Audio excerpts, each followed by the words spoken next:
Okay, let's start off with um, this is a little practice I've learned from David Treleaven, though actually he got it from elsewhere.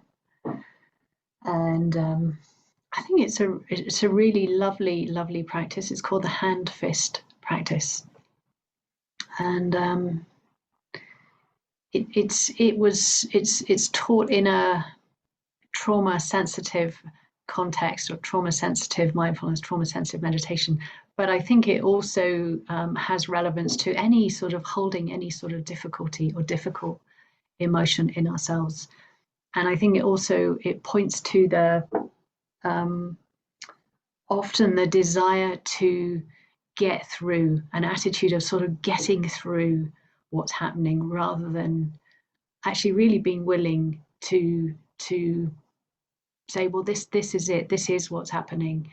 I'm willing to be with it, rather than have my own agenda dictate when and how it goes. So it sort of can get at a sort of subtle aversion, or a subtle sort of end gaining in spiritual practice, actually. So what we do, I invite you to make a fist with one hand. You don't have to have it visible, but yeah, make it a good fist. Clench the fist and imagine that the job of this fist is to stay closed. And in staying closed, the fist is taking care of safety, taking care of difficulty, and that being willing, that willingness to be with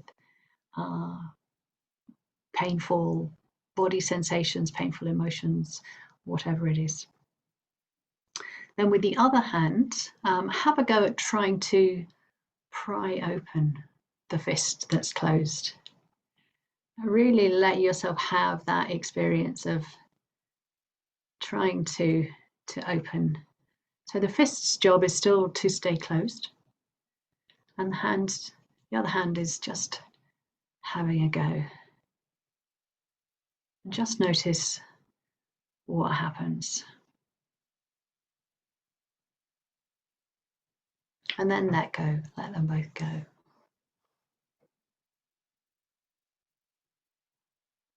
So now make a fist again, another fist.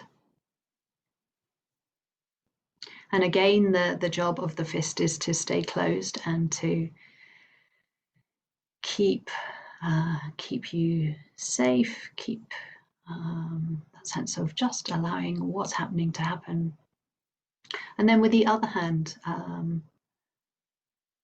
take a moment to really sort of invest some sort of care, some sort of concern into this hand, some presence, awareness, and then bring the hand to the fist.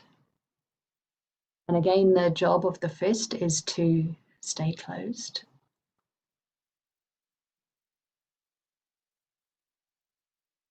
So have that hand beneath the fist. Maybe it moves around it with that sense of care, that sense of presence.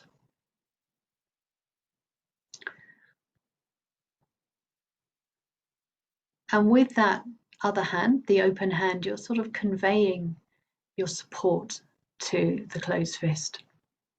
This is really okay that you're like this, that this is what is needed at the moment. Staying closed makes so much sense given the circumstances.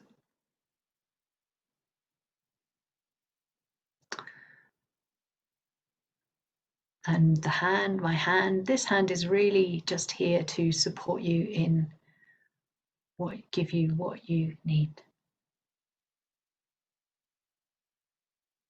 And you might even mold your hand around the fist, so you're actually sort of helping it to stay closed.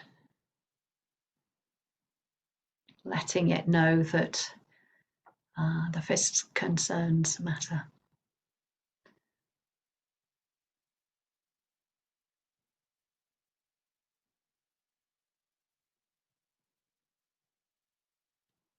And then when you're ready, letting both go.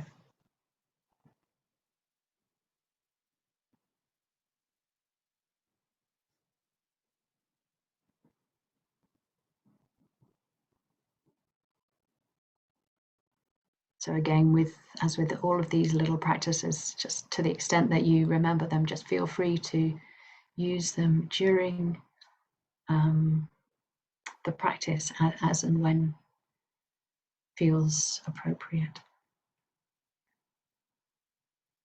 And as we were looking at the poisons yesterday, I think that the hand fist practice can be particularly helpful in terms of using the body sort of as the hands as symbols of a helpful attitude, a protective, in a very positive way.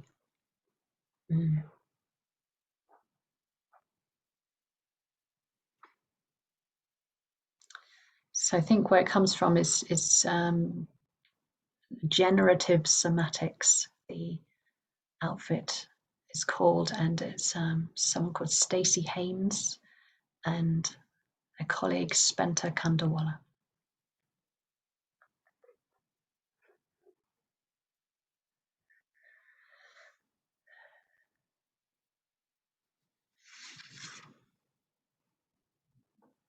So today I wanted to talk about a couple of things. I want to come on to uncontrived mindfulness, and you could say that we've been focusing more on positive contriving of mindfulness, encouraging certain sort of qualities, cultivating through checking if awareness is present, maybe feeling into the qualities of right mindfulness, those 4 qualities. Checking the quality of the effort or energy, and remembering to be aware. So what you might be noticing happening in experience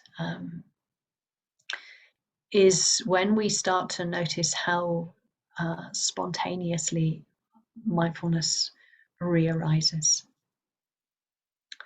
For example, when you wake up from being lost in a story, you can start to recognize that the mindfulness is there once we've sort of woken up, if you like, from being caught in the wandering mind. Awareness is already present without needing to remind or check. Actually, the mind has got tuned into noticing.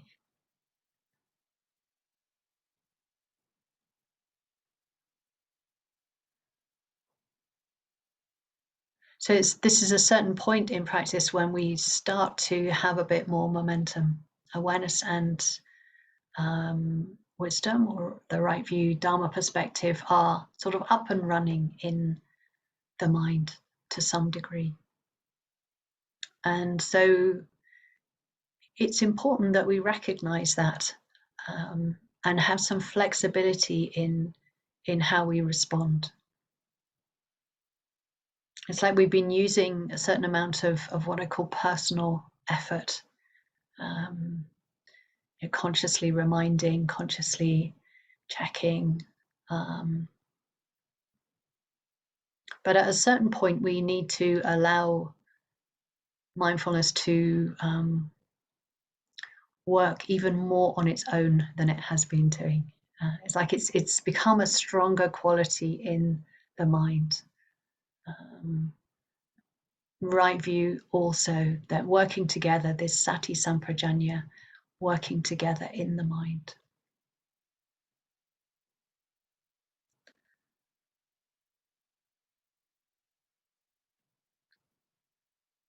So while we've needed to and it's been helpful to reflect on the practice, to guide the practice to some degree, now we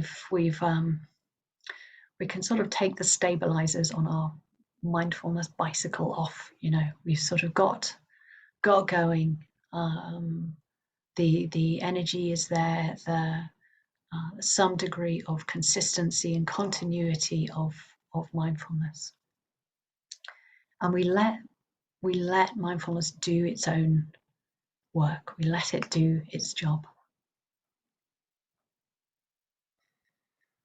But sometimes other things happen, particularly I think when there's that moment of re-arising, mindfulness re-arising, perhaps from having been sort of caught in a story or caught by a sense object. And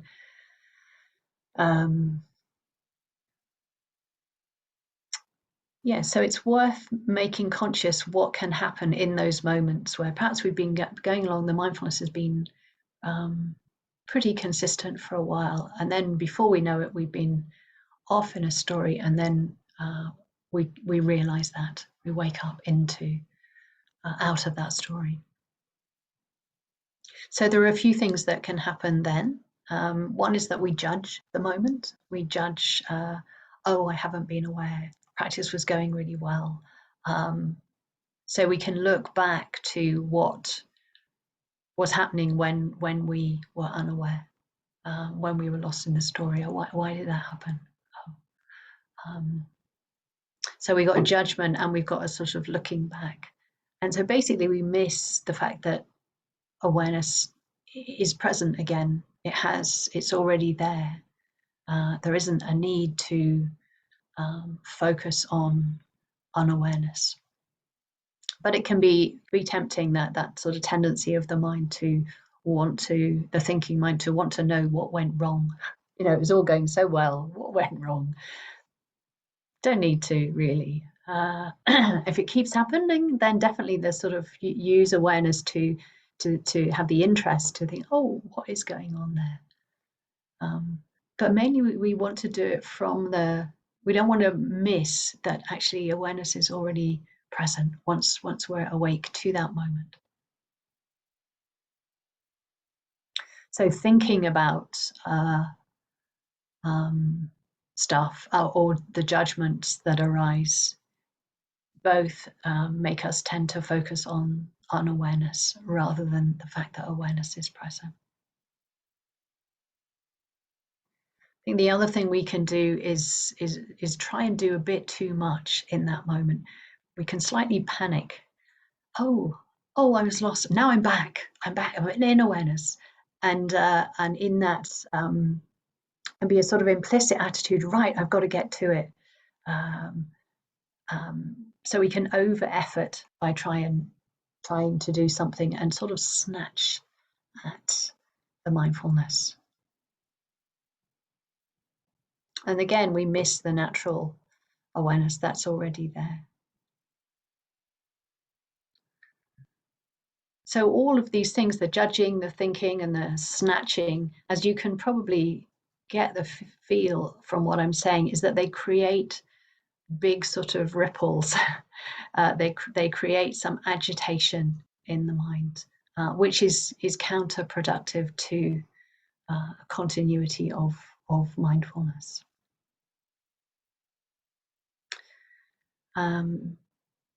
So why it's helpful, I think, to highlight these things that perhaps happen in your own experience is because we sort of can minimize the ripples or I think, okay, moment of unawareness, not such a big thing. Story of unawareness, not such a big thing, because mindfulness is here right now. And that's what's important. And that's what helps the quality of the mindfulness stay more natural.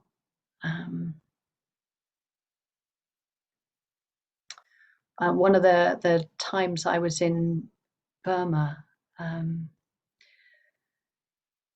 there was something of an understanding for me around in order to have more continuity of mindfulness, I needed to be willing to let mindfulness come and go a bit more. I have to be happy for it not to be there at times. Otherwise, I think there can be, in the background, there's always this little bit of a sense of trying to control or an agenda around, oh, mindfulness has to be there. And perhaps a sense of holding on. So the meditation Dharma teacher Andrea Feller talks about the comings and goings of mindfulness. And actually it's a natural sort of rhythm. There's a natural rhythm, and if the more we can go with that rhythm, perhaps allow those times when, okay, mindfulness is not there, it re-arises.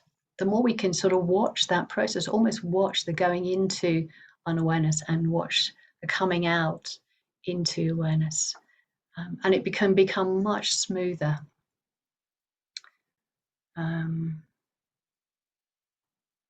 Simply becomes just another moment of noticing mindfulness. And that smoothness, the smoothness of transitions really help strengthen mindfulness. There aren't the sort of abrupt interruptions where the mind gets sort of, in a way, startles itself by its own sort of must do this, or awareness is not there, or I'm exaggerating a little bit, but that's what it can feel like in the mind. These having things having been quite sort of smooth can just become quite agitated.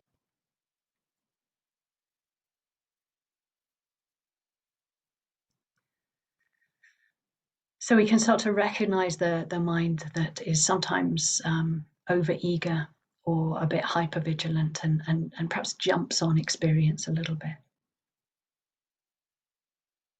And the awareness can start to have much more the flavor of relaxation, appreciating it when it's there, letting it come and go.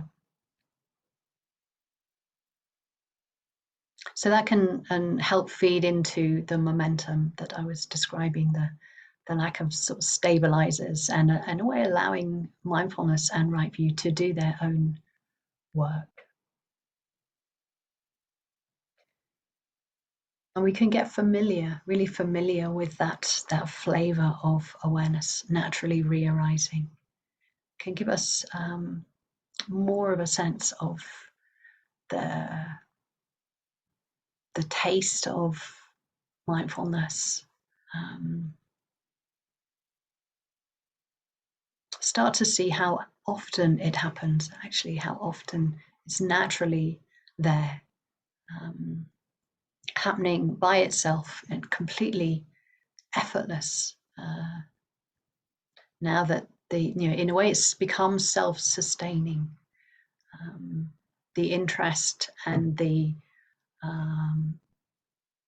attentiveness to the present moment have become a natural part of what's happening in the mind, so they self-sustain.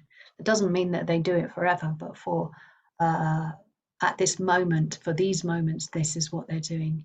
So anytime some momentum arises in practice, well, one thing we want to sort of make sure that we get ourselves out of the way, and appreciate those times where the fruits of practice,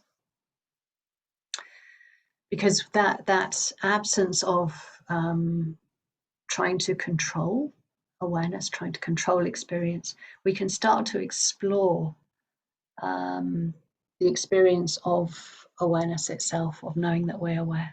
How do I know I'm aware? What's that like? And this is where the wisdom aspect of the practice can show its fruits, if you like, show its colors.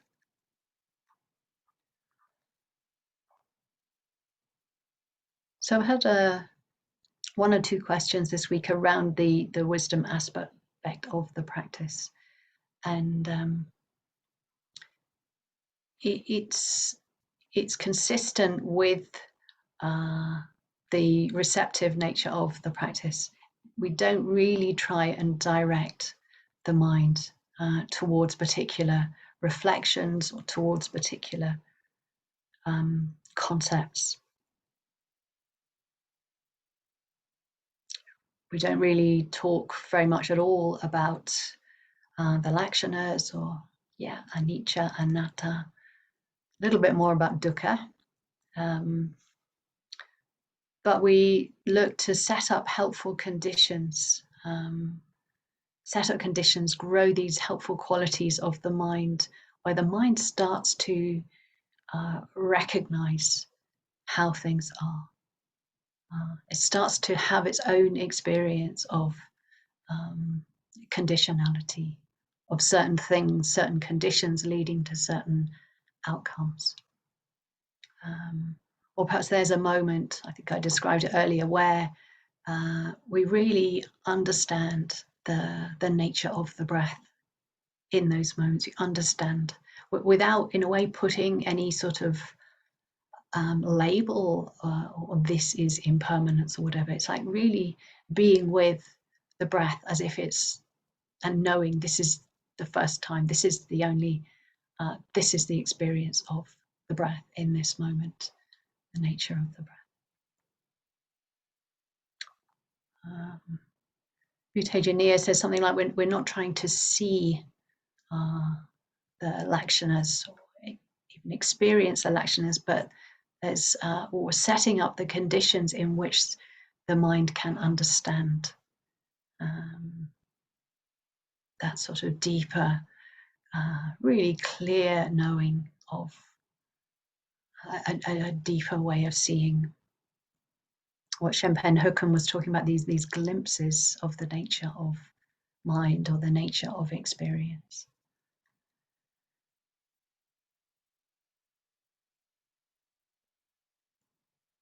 One of the reasons why continuity is so important, to look to see the whole picture, in a sense, to understand what's happening, so awareness and right view are able to make sense of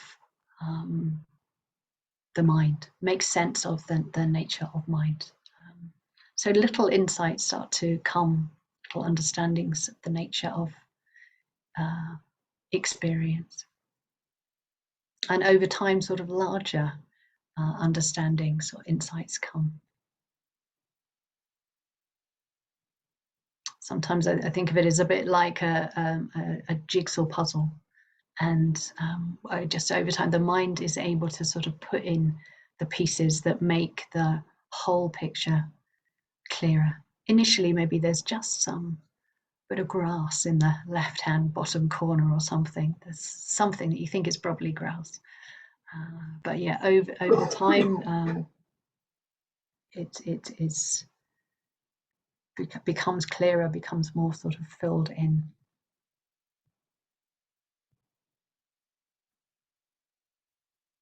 So there's a certain amount of trust required in that mindfulness, showing up with mindfulness and a Dharma perspective are enough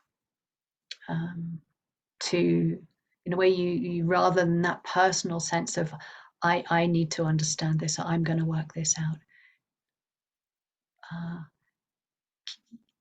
In a way, our work is to cultivate a strength of mindfulness and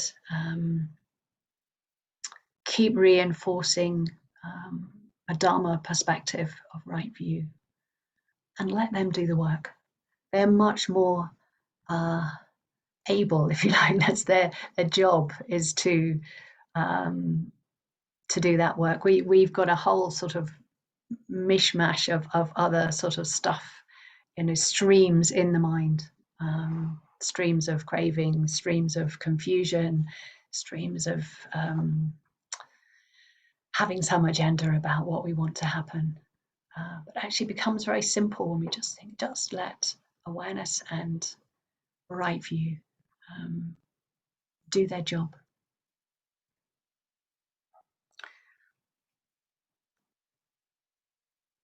So I wanted to just mention the 3 levels of wisdom here, traditionalist, which I'm sure most of you are familiar with.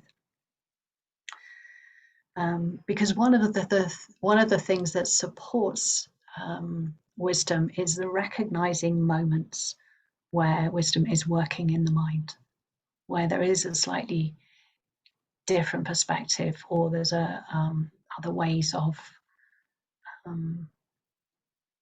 you can recognize that Dharma perspective.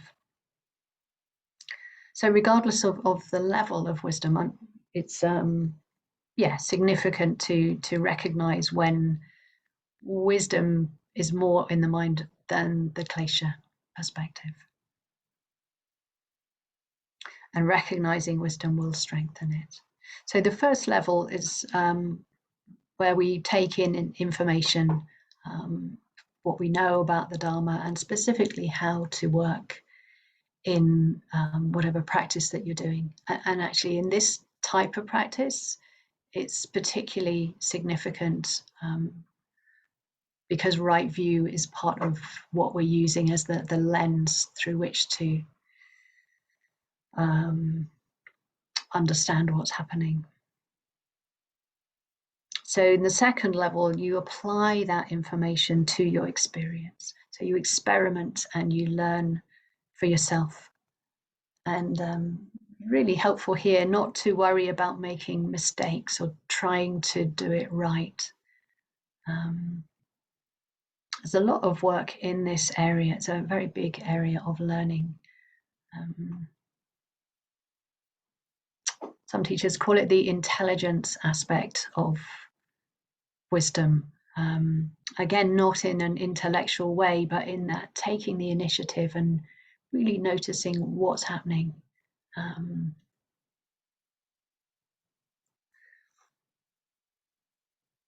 And then the third level of wisdom is where the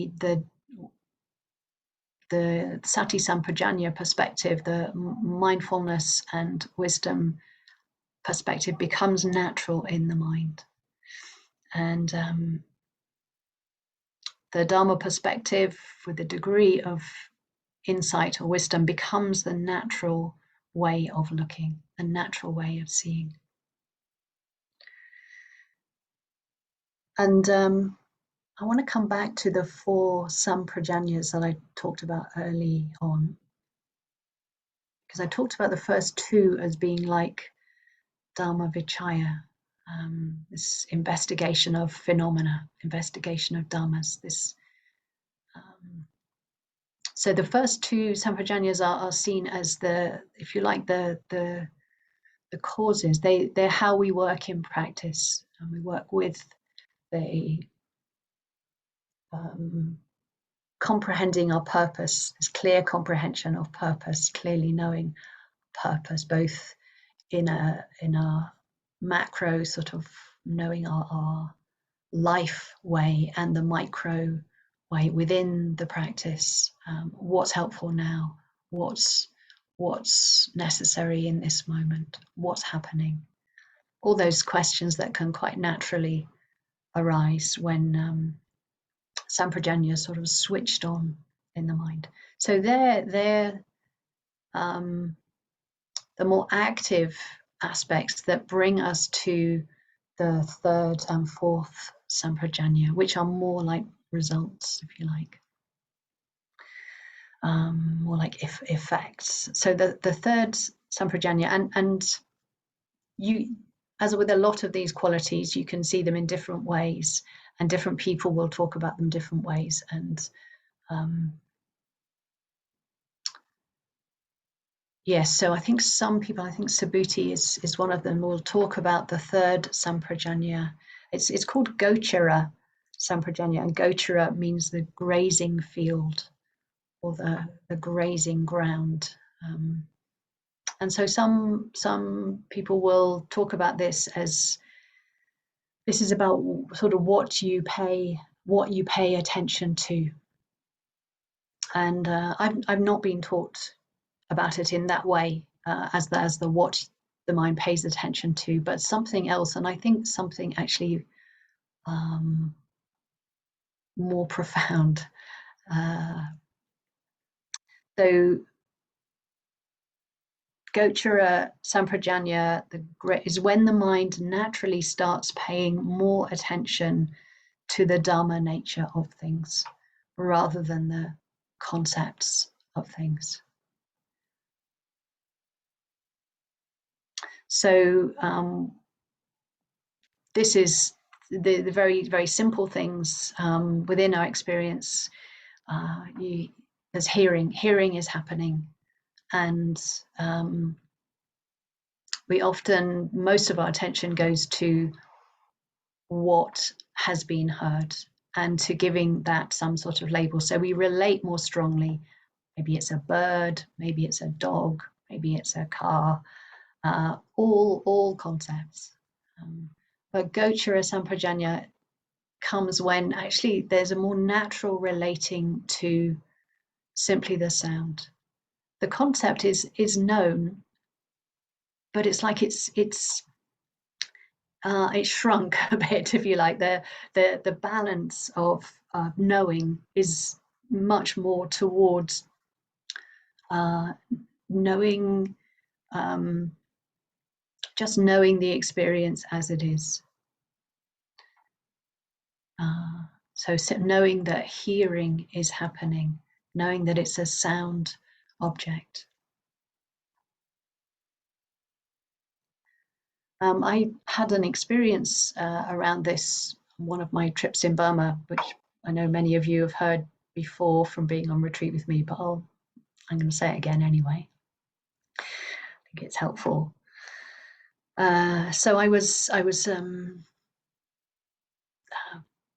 think I needed to be somewhere at a certain time. I think there was a 5 o'clock English Dharma talk in English that they used to do at a particular location. So I was doing walking meditation, and which you go right through the retreat center. It's maybe half a mile, walking up and walking back, and walking up, and walking back. And either I got asked the time, or there was some thought about time arose in my mind. And at that moment, there was the sense of time as almost being like this very, very sort of thin crust of a sort of conceptual overlay, but actually the experience was of something completely sort of vast and uncontrolled, in that sense, the sense of that time sort of delineates things. It breaks things up into little sort of chunks of structure, but actually there was this understanding of that actually what we call time is something really vast and unknowable, a much sort of bigger going on. And so that was a sort of taste for me of that relating more to the Dhamma nature of experience, and in a way concepts being in their place. In that moment, the concept of time was just seen a bit more for what it is, more from the Dharma nature perspective. And what's said about the third Sampajañña, which I think gives an indication of its potential, is that if this strong relating more to the Dharma nature of things is kept up over a long period of time, it leads to the fourth Sampajañña. This was not the case in my case, but it was a helpful glimpse into it, but it wasn't sustained over a long period of time. So it didn't lead to the fourth Sampajañña, which is called asamoha. So moha is delusion, and asa moha is non-delusion. So non-delusion, asamoha, is seen as when the nature of experience is no longer misunderstood. It's not possible anymore to misunderstand the nature of experience. So with the third Sampajañña, you get glimpses, but and unless that's really sustained, probably the dominant experience is still of more sort of a conditioned perspective. Yeah.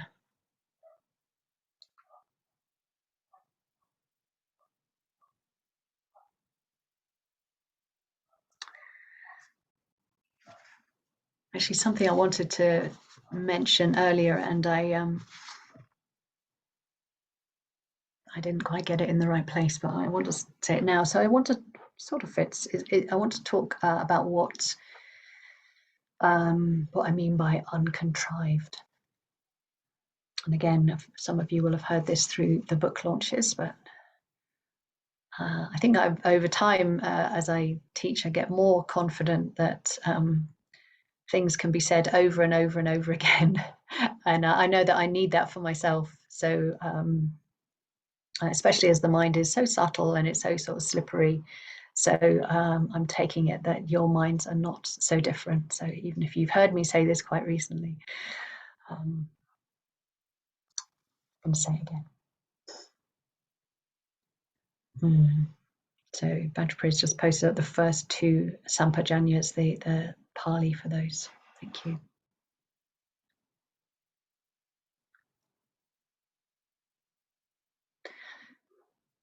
So contrived mindfulness, not a term I particularly heard used traditionally, though recently someone you may know, Ratnaguna, sent me a translation of one of the 100,000 songs of Milarepa.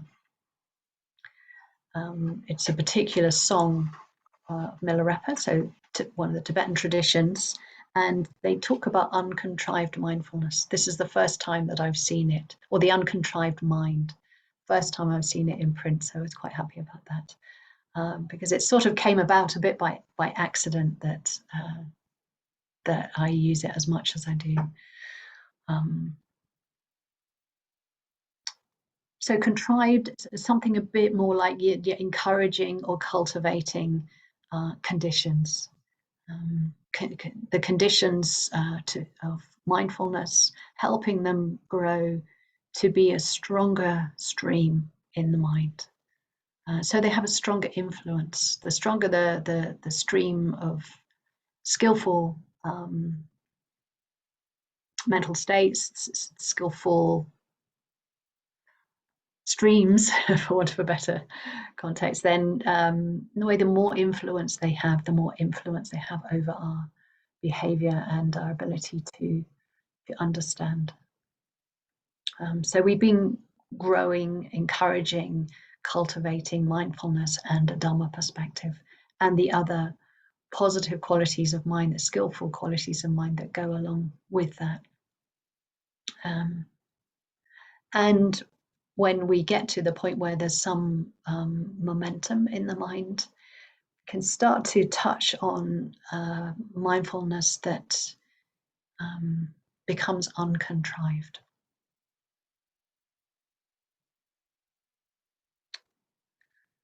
Other words used in the tradition are unfabricated, unprompted. I think more in the early Buddhist tradition, unconstructed. You've got that lovely image in the particular sutta about the house builder and the ridge pole sort of cracking it. Basically, the house of the self being seen through, falling apart, unconstructed. So with all these words,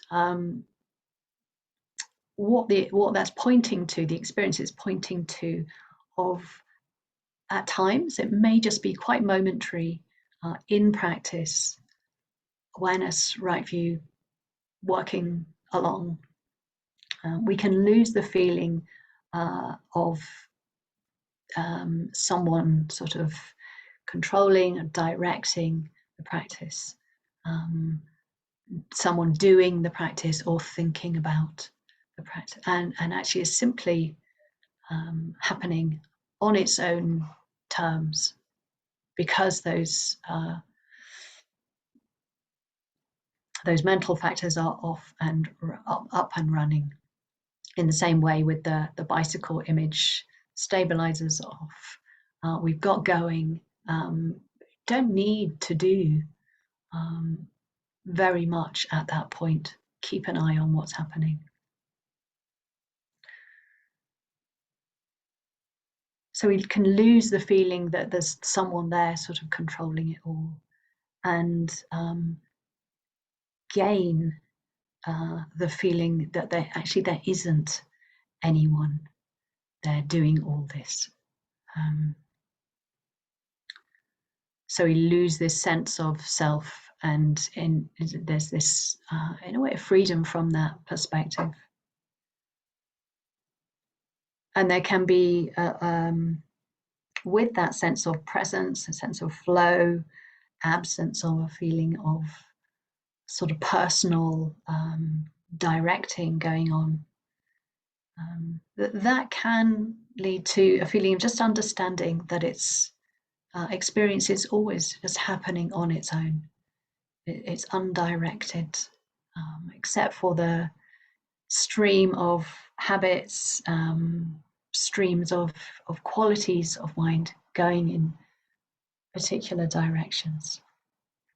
But when we're in touch with uncontrived mindfulness, then that direction is one of wisdom. It's one of clear seeing. Those sorts of experiences may not last very long, but they're a very positive sign. They're positive that those qualities are up and running. They do have momentum. And I think it can also lead to quite a lot of confidence in relaxing further that desire to control and interfere with what's happening, and increase the sense of faith and curiosity in observing what's going on.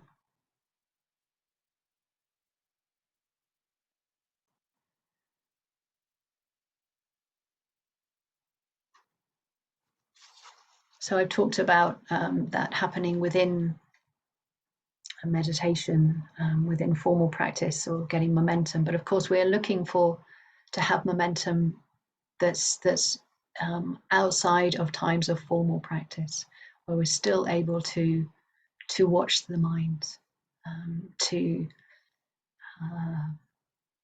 have those qualities strengthen through how we're relating to the activities that we're doing.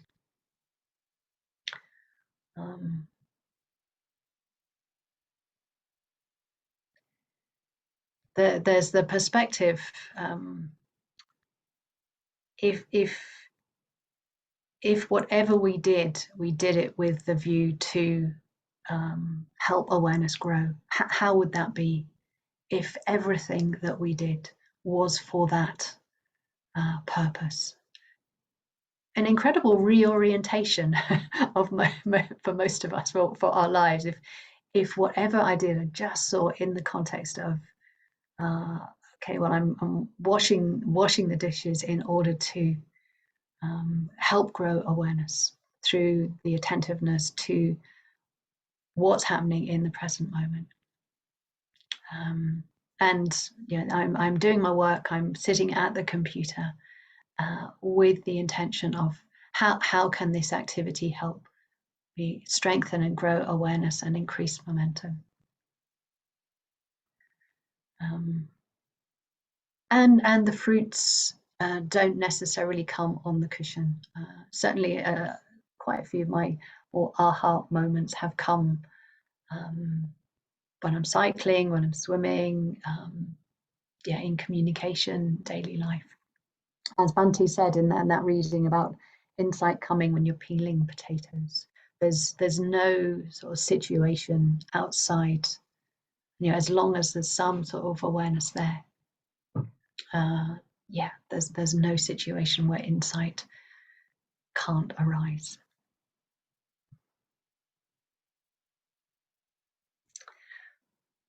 And I have a poem that sort of speaks to that, which I'll read a bit later.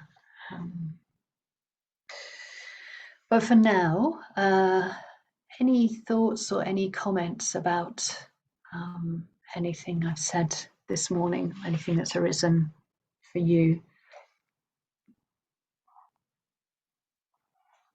Rachel? Yeah, it's really all this is perfectly timed. Yesterday I had a new experience for the first time, of really wanting to leave a retreat. Now, I've never had this experience before, and I was quite startled by this feeling, and I was upset by the feeling. And so my mind was, it was in the afternoon, my mind was all over the place.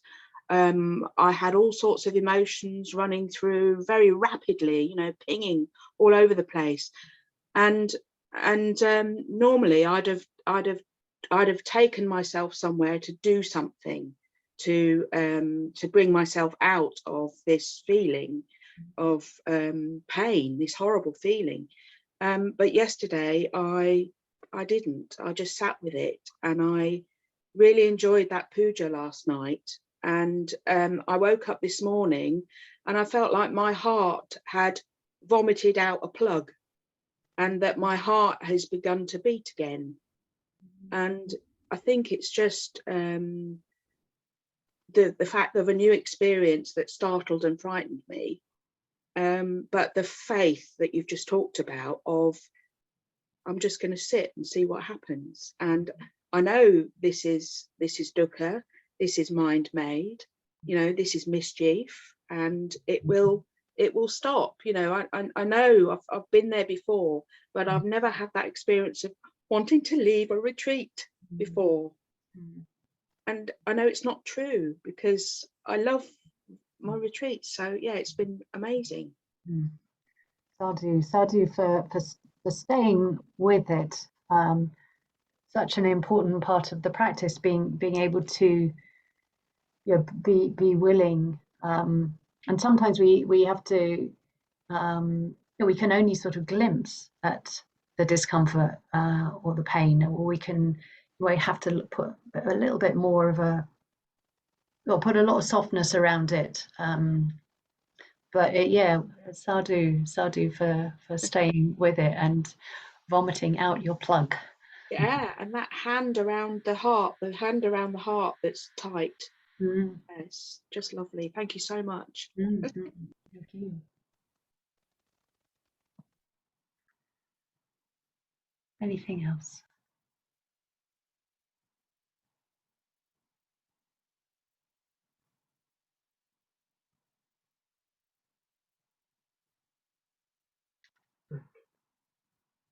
If you don't mind, Eric, I'll just wait and see if there's anyone who hasn't had a chance to speak yet, and then if that's not the case, then we'll come back to you. If that's okay. I'm aware it's not an easy space necessarily to speak into. There's quite a few of us, and we're on screen. But yeah, if there's anything burning, or not even quite burning, Tim.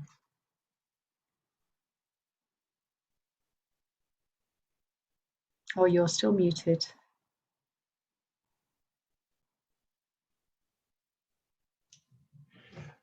Yes, when we began today, my experience was maybe a bit like Rachel's, that there was a great sort of antagonism towards it. I got annoyed with it, just the fist exercise, and there was a lot of animosity against it, and tried to put some notes about it. I'm reckoning against it because I don't understand. And I don't understand the instructions, but maybe it was deeper than that, because I could understand English. I knew the words, but I couldn't put them into action. And so I gave up, stopped listening, and then I put a big question mark. Sort of why did I do this? And I really don't know. Yeah, yeah. Sometimes it's best when the mind gets sort of quite sort of frustration or conflict and stuff like that. Then actually sometimes it's best to just turn aside. Maybe you don't need to know, but maybe I'll just say something about that. In a way, that experience of frustration, in a way, that's your fist. That experience of animosity or frustration, that's your fist. And what's a helpful relationship to be in with that? Is it more sort of, what are you all about? And I'm, how can I sort you out? Or is it, oh, okay, so that's there. That's what's there at the moment. There's frustration, there's not understanding, there's maybe confusion. That's okay. That's okay, actually. Yeah, I think you've hit the nail on the head there. It's that realization of A, what I'm feeling, and B, yes, it's okay to feel it because I'm feeling it. Yeah, yeah. And actually you can sort of, this other hand, this, if you like, awareness hand can support. It can support the feeling. It's not saying that it's to be acted on or vented on or or suppressed the other way. It's just saying, okay, this is what's happening in the moment, and okay, we recognize that. Do I need to go deeper to look for the causes of my frustration? I would say, or just accept it for what it is? I would say not. I would say because then you've got the thinking mind involved, and actually it might be that with a little bit of support, which helps the mind calm down, sometimes it can come to its own understanding through the support of awareness, of mindfulness. It's a bit like that can help maybe reveal perhaps a couple of pieces in the jigsaw puzzle that make a bit more sense of what's happening.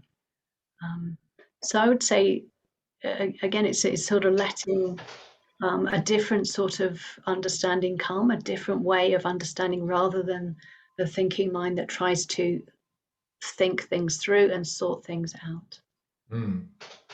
It's not to say that that's never useful, because it can be useful in this context. I think we're not looking to do that, looking to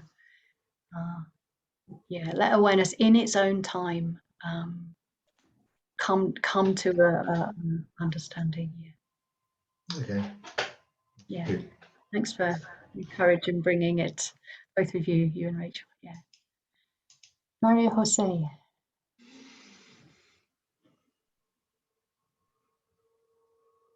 Thank you. I want to bring an experience that I don't know how to put, really, to interpret. So I have my mother's sister, who is a very old woman and very lonely. She calls me from Spain regularly, and she pours herself into me, and she stays on the phone from 4 to 6 hours. And she did that yesterday evening until, well, I say evening, I don't know what time it was, but until past midnight. And she talks about everything and anything. And she goes into the spiritual stuff, her spiritual stuff, because she knows I'm a Buddhist. So, and she goes into very existential questions about whether she's done enough in life and whether she could have done. And I have been observing, I was observing my attitude yesterday, especially yesterday. And I'm not sure that it was the most dharmic of attitudes, but it wasn't, I wasn't dismissive of her.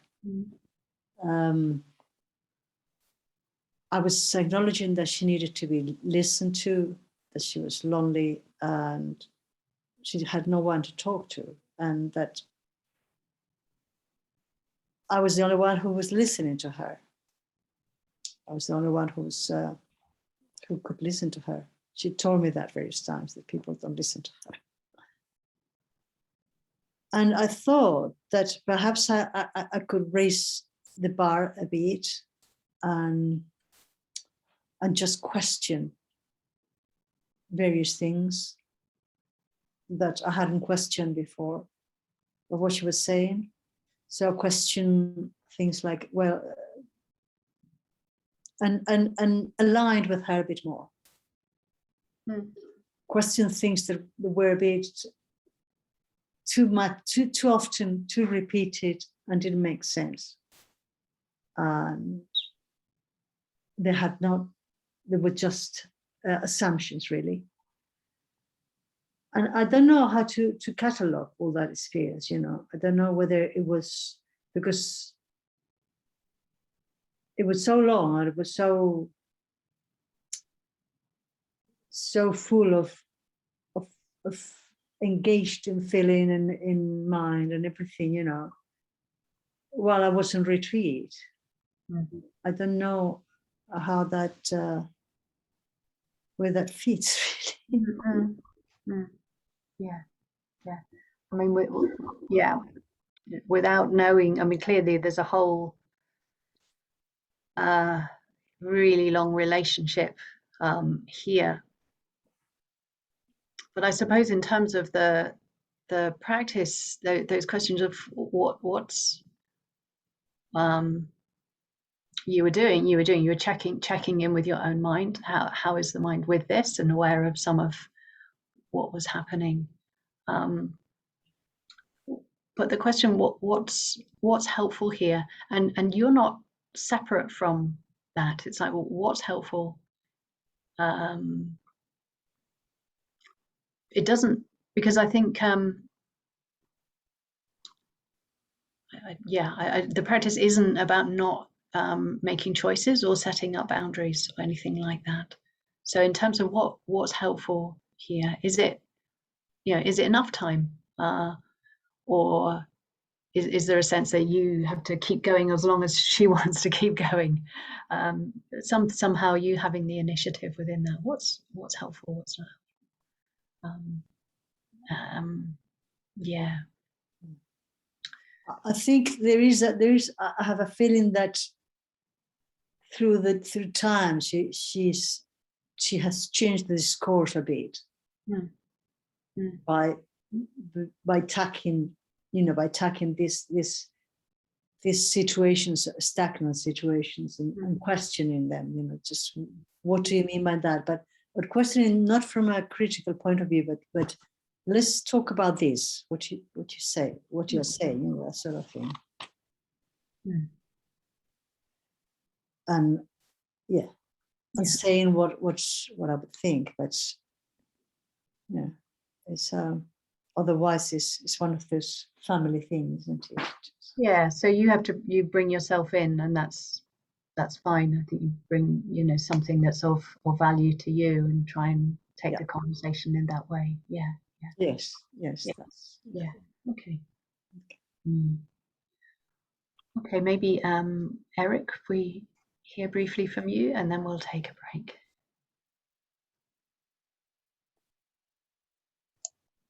Yeah, thank you. It was really just wanting to encourage you to keep repeating.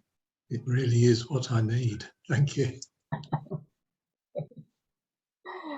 Yeah, good. That's good to hear. Yeah, and it helps me to, in a way, repeat things to myself. So I encourage you to, also repeat things to yourself. I think in a way that there's the greed, hatred, and delusion are such strong forces in the mind, aren't they? There's such our whole way of being has, that's what we've been conditioned into, and our Dharma conditioning needs frequent reminders. I think frequent reminders and encouragement, and drawing on what feels like it would be helpful in the moment.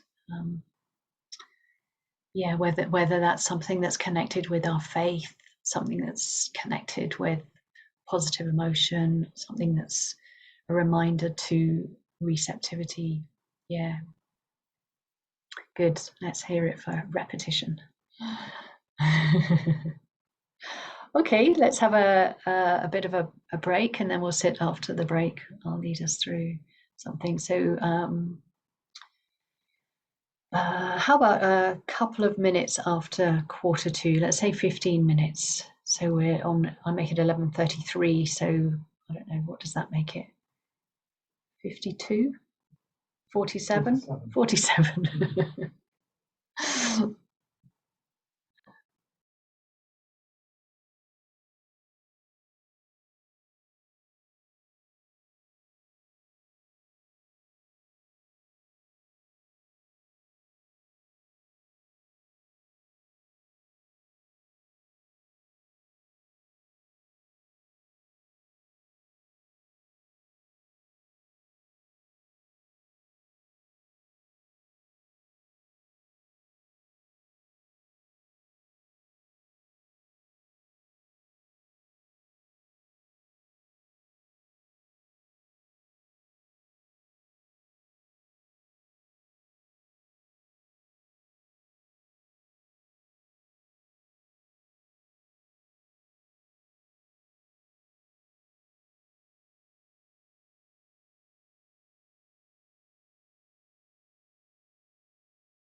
So I'll start with a poem, and then I'll lead into meditation, exploring, recognizing awareness itself.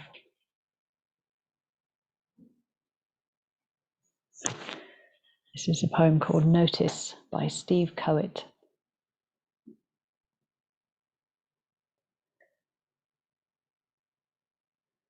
This evening, the sturdy Levi's I wore every day for over a year, and which seemed to the end in perfect condition, suddenly tore.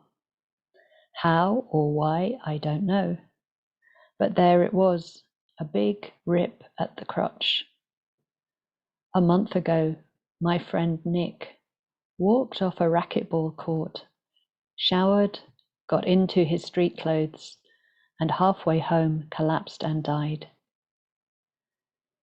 Take heed, you who read this, hear this, and drop to your knees now and again, like the poet Christopher Smart, and kiss the earth and be joyful, and make much of your time, and be kindly to everyone, even to those who do not deserve it.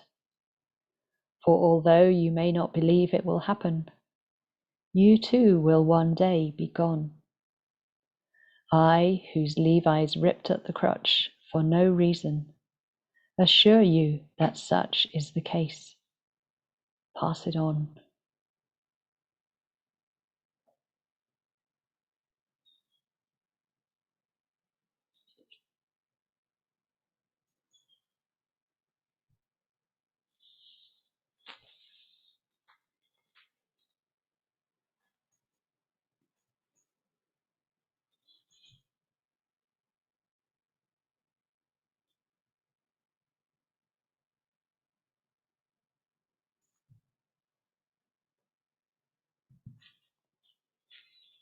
Checking in with how you are right now.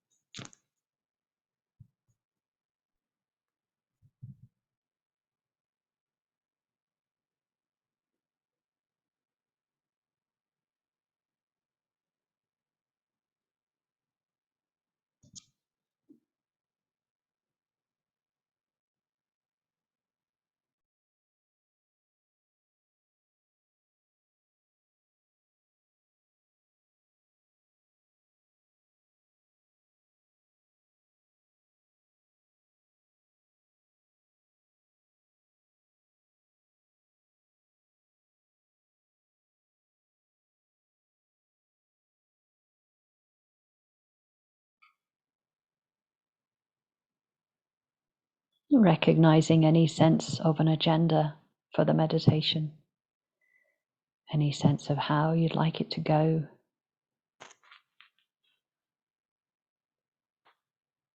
what you would like to feel, or how you'd like to be.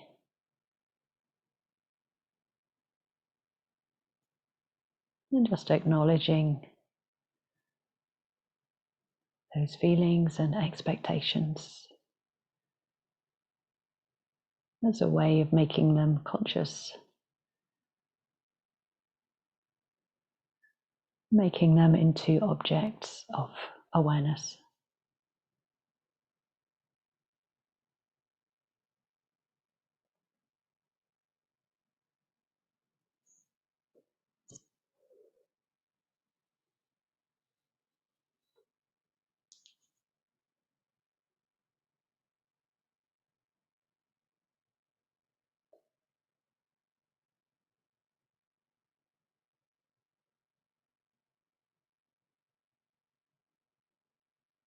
And see if it's possible to just be open and curious. Relax back into awareness of whatever is happening.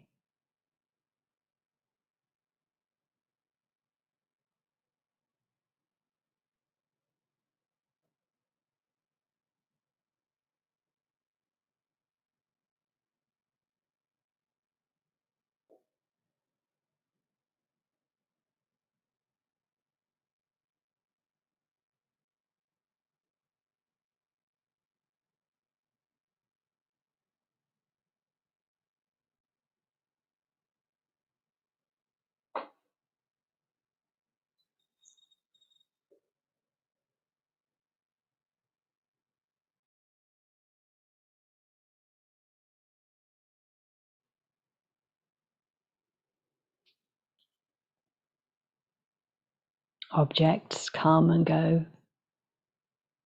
They arise, persist, disappear.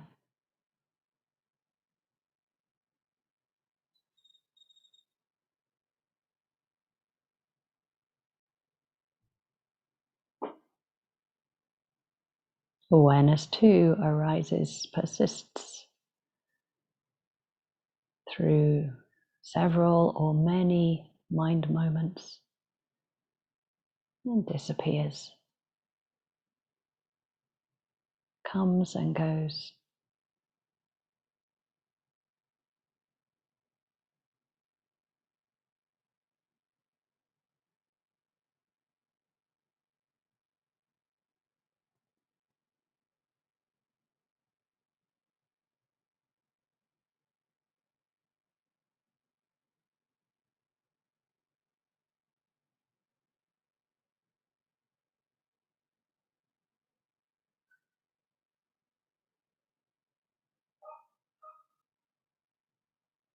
We don't necessarily see things really clearly. We don't have to try and pin down experiences through the senses. Just letting awareness know as much as it can in this moment without our extra personal effort.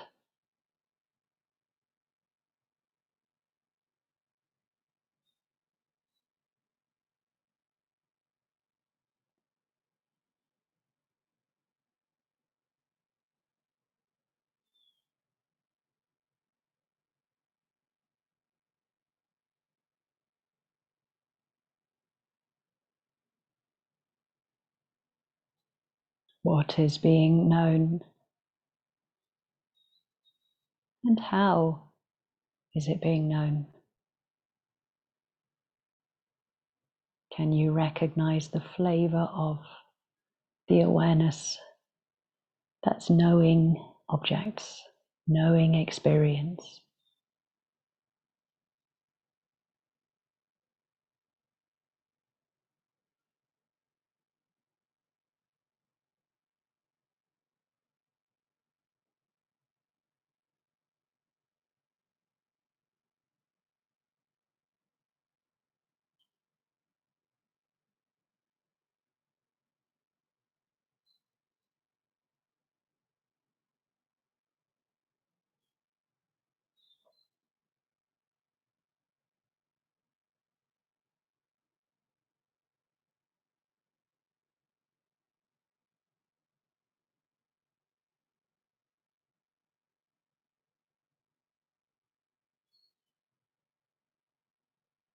Letting awareness do its work. Letting wisdom too do its own work. Clear seeing, recognizing experiences as objects arising through the senses.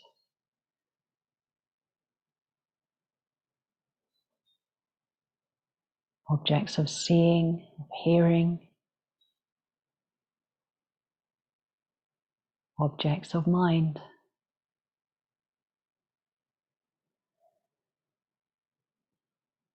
Objects through the tactile sensations of the body.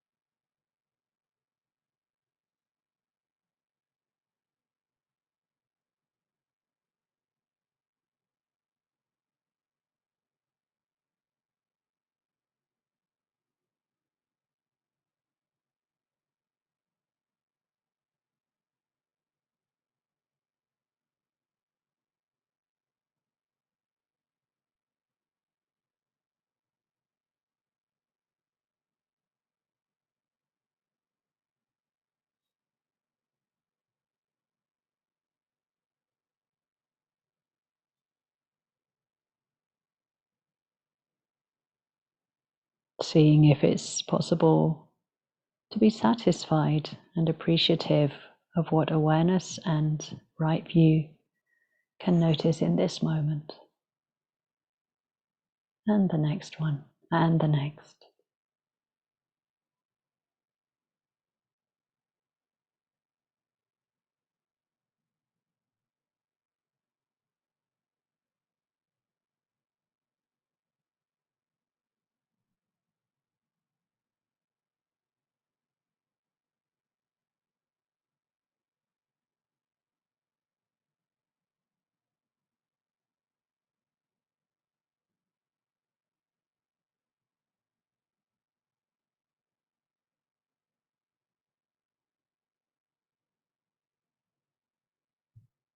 Noticing any preference within the mind to go to particular objects.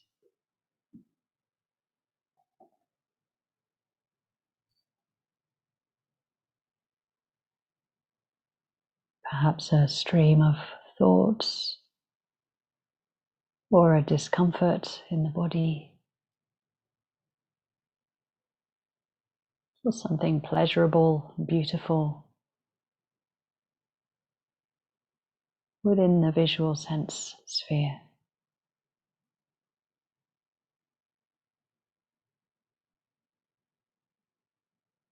Seeing that drawing of attention.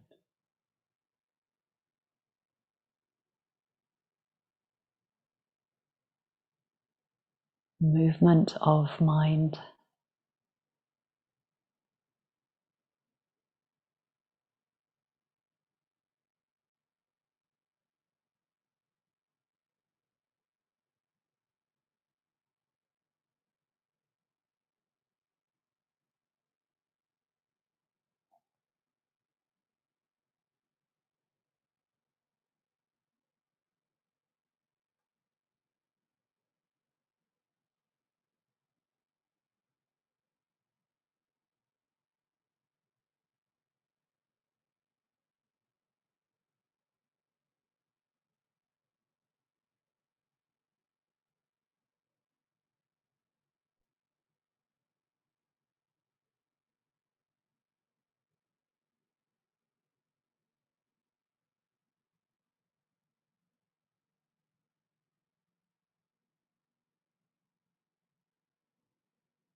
Objects arise because of their own causes and conditions.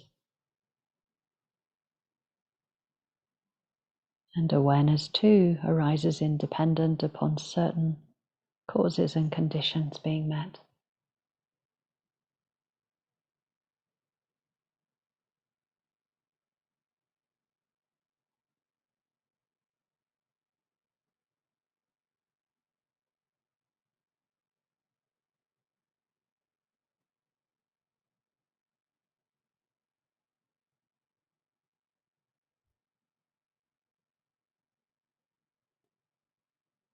Conditions of relaxation, attentiveness,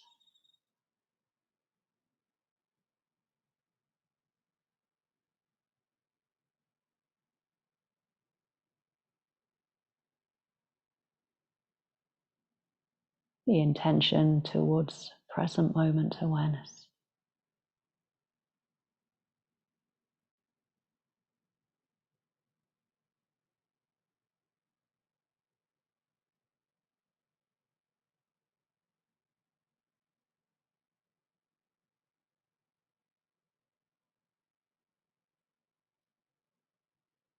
And awareness arises conditioned by previous moments of awareness, of mindfulness.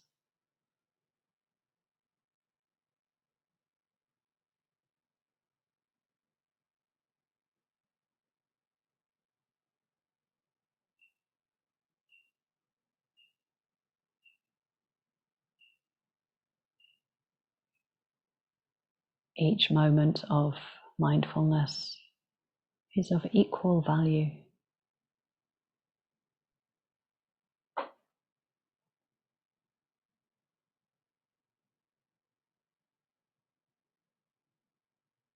Supporting a continuity of awareness.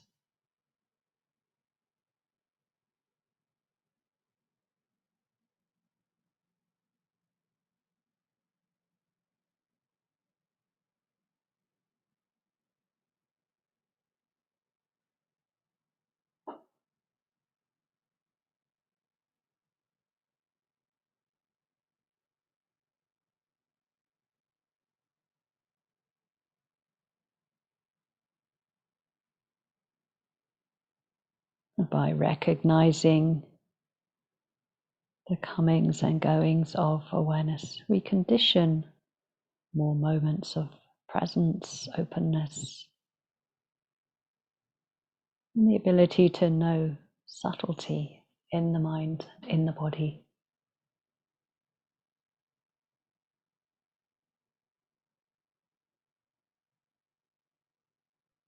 And one of those subtle knowings can be the recognition of awareness itself, arising with each object.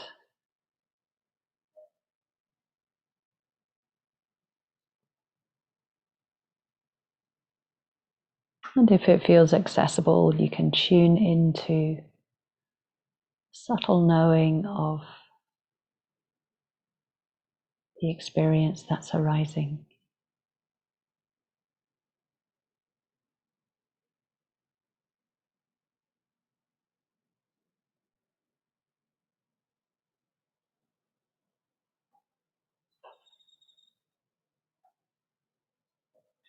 Remembering that there is always that which is known and that which is knowing, awareing.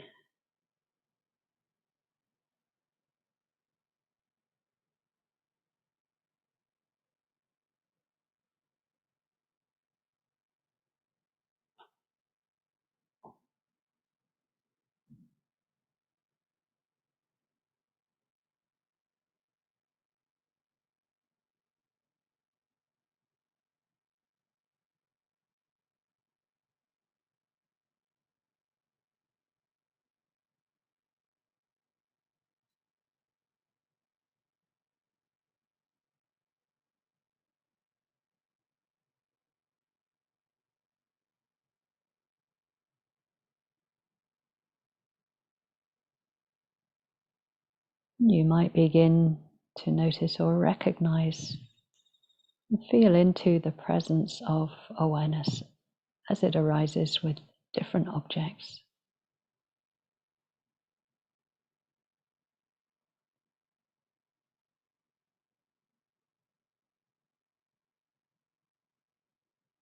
Not looking hard,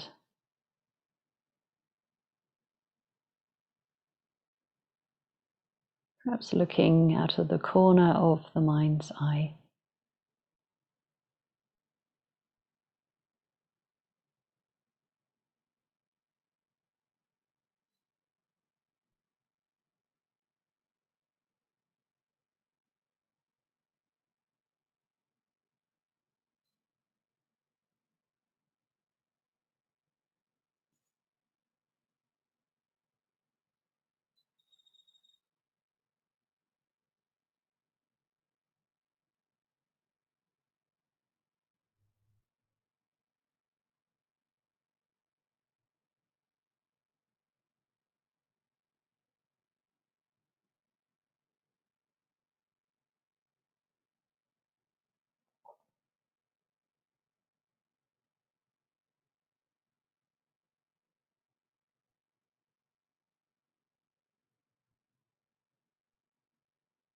Recognizing awareness can be like noticing the air that we breathe all around us.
As the mind relaxes, it lands really lightly on the moment.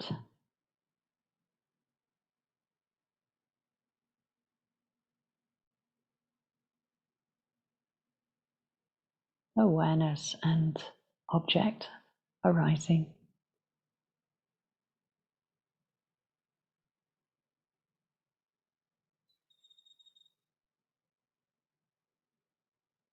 Knowing and that which is known.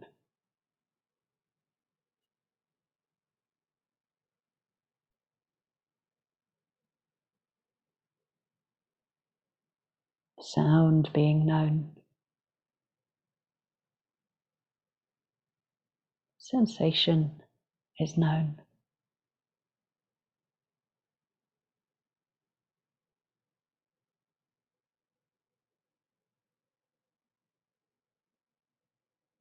Knowing thinking is happening.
knowing the quality of the mind.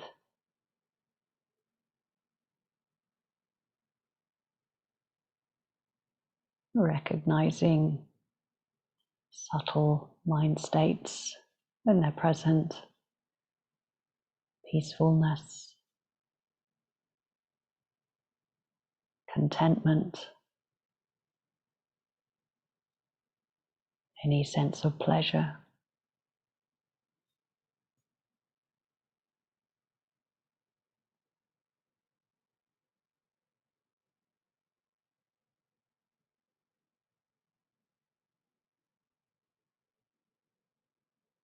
Recognizing any sense of the dull mind or sleepiness.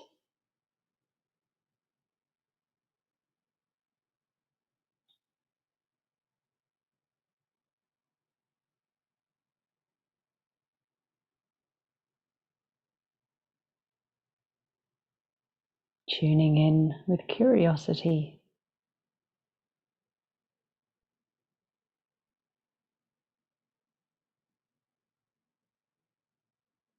Getting comfortable with the mind, with neutrality, subtlety.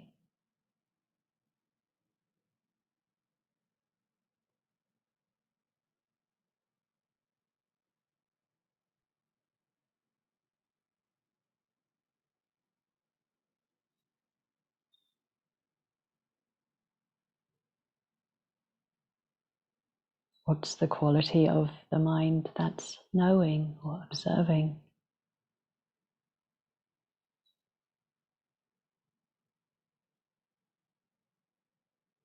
It too has its own flavor.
Notice any trying to see awareness, or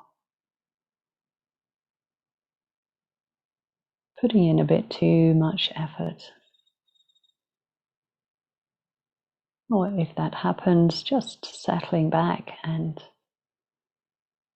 recognizing objects, what's happening.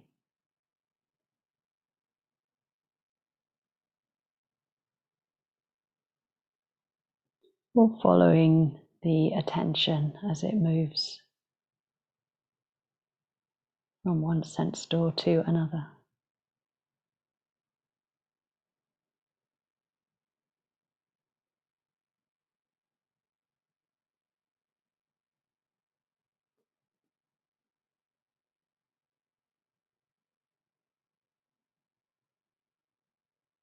Trusting awareness and relaxing personal effort.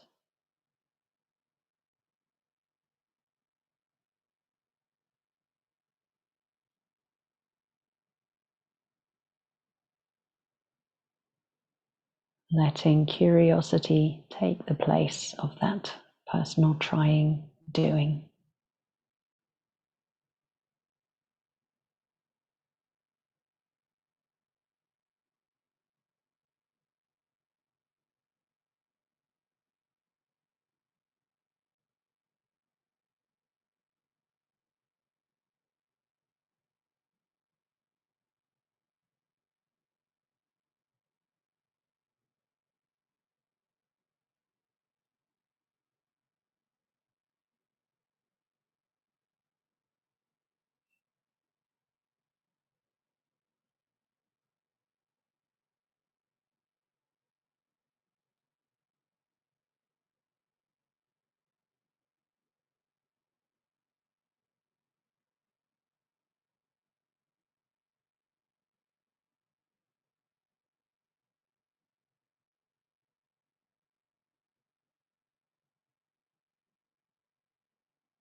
if the mind were clear, and if the mind were simple.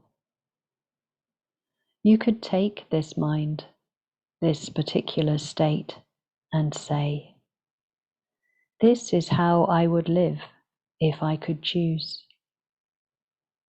This is what is possible."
Yeah, I actually I haven't left very much time for responses, but I'm very happy to hear from Paul. Going right back to the poem, which I really enjoyed, but I noticed as soon as you said poem, I had a mental tightening. And I put this down to, I was brought up on a very tough council estate, secondary education, and I had no exposure to poetry. But although I find there's a certain amount of poetry I still enjoy or can enjoy, I still get that initial reaction. It's quite strange how it pops up, but at least I can recognize it. Yeah, great. Yeah. So that recognition probably helps you be able to enjoy it in a way. Okay, this is a conditioned arising. Yeah, fair enough. Yeah, and it was a long time ago. Yeah, conditioning is strong, isn't it? It's sort of very strong. Yes. Yeah, great. Thank you. And Dharmavasata, you'd like to say? Oh, you're muted, Dharmavasata. I've been finding it very hard on the retreat to be with discomfort and falling asleep and then having a sense of failure. And I sort of keep pouncing on experience to try and have something, and then finding the experience that I'm over focusing on the discomfort, I suppose, as well, and then just not wanting to be with.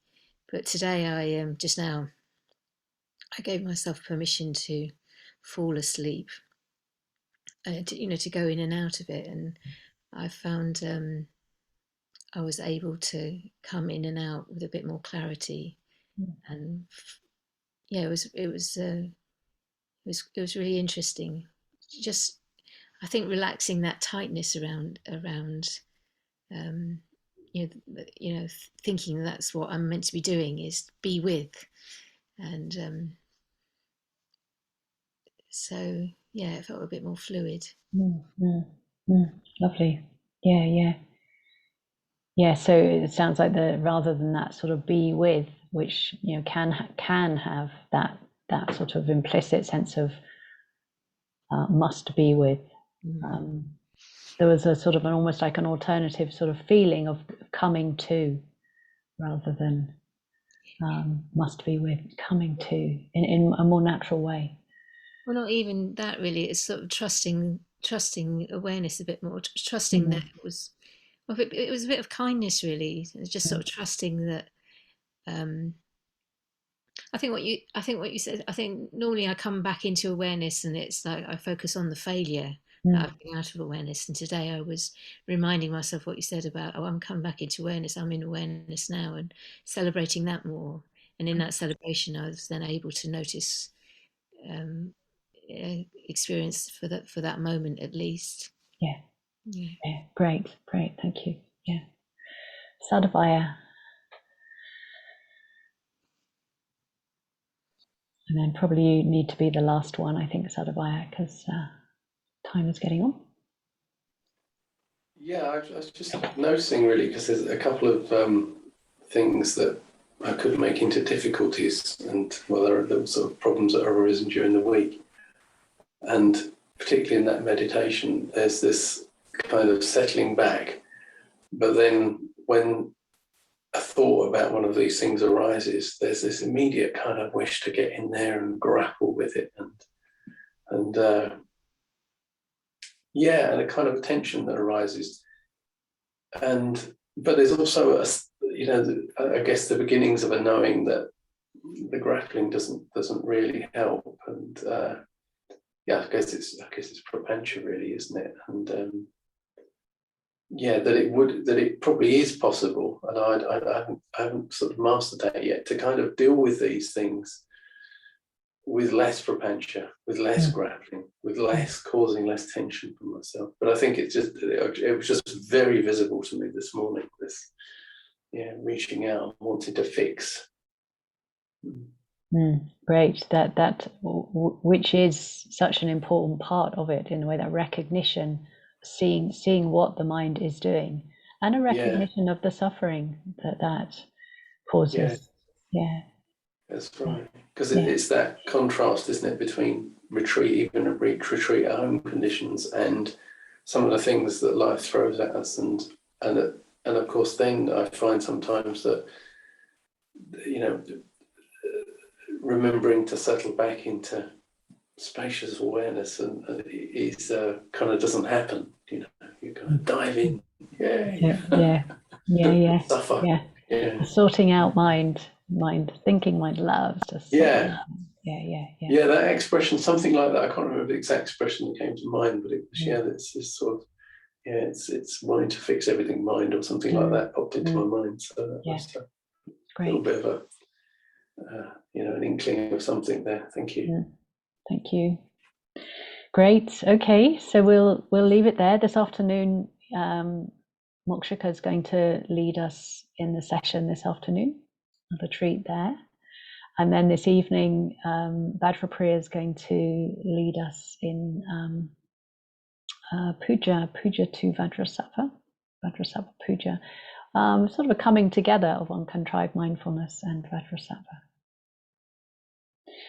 But we'll leave it there for now, and have a good afternoon. Take awareness through your afternoon, wherever you can, wherever you notice, affirm that presence of mindfulness. See you later. Bye.